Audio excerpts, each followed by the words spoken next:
बोलिए एकादशी मैया की जय।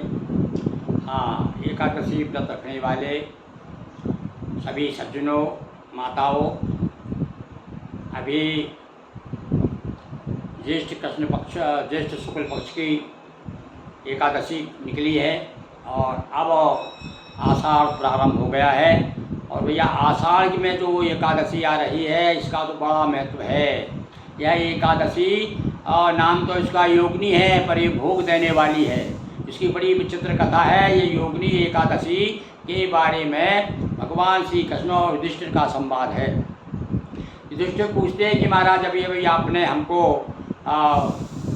ज्येष्ठ की एकादशी के बारे में बताया और उसमें एक एकादशी तो आपने वो भी बताई, हमारे जो भाई है भीमसेन, उसके लिए आपने बताया था। कृपा करके इस आषाढ़ कृष्ण पक्ष की एकादशी का नाम क्या है और इसका क्या फल है, उसकी कथा सुनाने की कृपा करें। तब मधुसूदन कहते हैं कि ये युधिष्ठिर सुनो, मैं तुमको बड़ी सुंदर कथा सुनाता हूँ। अलकापुरी में आप सभी जानते हैं, अलकापुरी जो है राजा कुबेर की राजधानी है। वहाँ के वो राजा हैं और भगवान शिव के बड़े सखा हैं वो तो, और भगवान शिव के परम भक्त हैं। नियमित रूप से भगवान शिव का अनुष्ठान करते हैं, पूजन करते हैं, अभिषेक करते हैं। तो वहाँ पर उनकी पूजन के लिए एक हेममाली नाम का एक यक्ष था, उनका सेवक था। वो रोज़ फूल ला करके दिया करता था और उसकी जब विवाह हुआ उसका, तो स्वाभाविक है, आप सभी जानते हैं भैया पहले जो है अपनी पत्नी के प्रति आदमी कितना आसक्त हो जाता है। उसी कथा गोस्वामी तुलसीदास जी के बारे में तो आप जानते ही। तो इसके बारे में ऐसे बताया कि इसकी पत्नी बड़ी सुंदर थी, इसका नाम विशालाक्षी था। यह क्या है, उसके प्रेम में इतना पागल था कि एक दिन तो क्या हुआ कि ये फूल ले जाना था जिस टाइम पर, उस टाइम पर ना जा करके अपनी पत्नी के प्रेम में ही डूब गया, घर में ही रहा। और ऐसा प्रेम में प्यार में इतना डूबा, इतनी वार्तालाप में कि वो समय चूक गया देने का।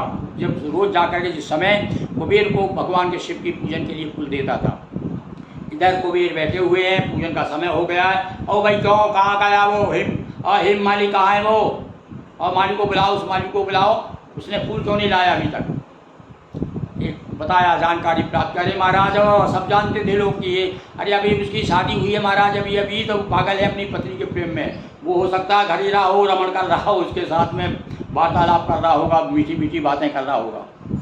भैया उसे बुलाया गया और उसके बाद में भगवान श्री कृष्ण कहते हैं कि कुबेर ने उसको अच्छा डांट फटकार बताई, अरे मूर्खो, भगवान शिव की में पूजन कर समय हो गया, पूजन का समय निकल गया, कहाँ था तू इतना पागल है और मतलब भोग में इतना डूबा हुआ है। जा, तुझे मैं श्राप देता हूँ, पत्नी से तेरा वियोग हो जाएगा, तुझे कुष्ठ रोग हो जाएगा।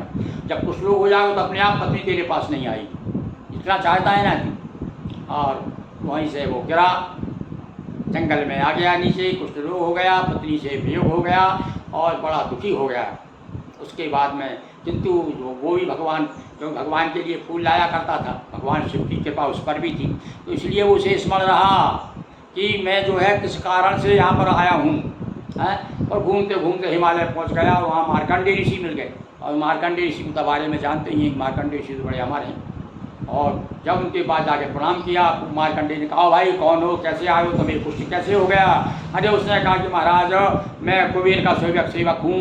एक बार मैं अपनी पत्नी के प्रेम के कारण घर में रुक गया, तो क्या हुआ, मुझे मेरे स्वामी ने श्राप दे दिया, कुष्ठ रोग हो गया, मुझे मेरी पत्नी से वियोग हो गया, मैं बहुत दुखी हूँ, आप कोई उपाय बताइए, कृपा करिए।